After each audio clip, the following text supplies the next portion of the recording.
现在我要示范45度辅助器。那这个45度辅助器呢，可以切直线，也可以切曲线。那切直线的话，就是配合我们的专用切割尺。那在下刀之前，我们要先调整我们要出多少刀刃。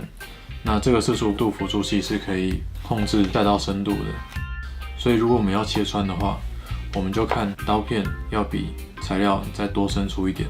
那如果不切穿的话，就可以切少一点，用这样的方式去比对。好，那我先切一刀曲线。切曲线的时候其实很简单，我们会让这个平面尽量贴着我们要切的材料，然后只要这样走过去，它就会是45度。那再来，我要靠着尺切一条直线。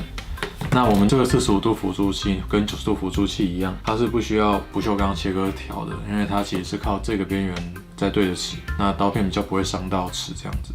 比如说我们要切这个位置，就是这样对着，然后辅助器的边缘会跟尺对着，然后就沿着它拉过来，就是45度这样子。那有些人可能会问说，如果要切得非常工整，刀子走过来的时候，其实已经不太能靠了，会这样晃，要怎么处理呢？其实很简单，就是在我们切的时候，后面再垫一块材料，就是比如说切坏的材料或什么的，只要这样子垫着，它切过来的时候就会比较准确。其实各种斜切都是这样处理。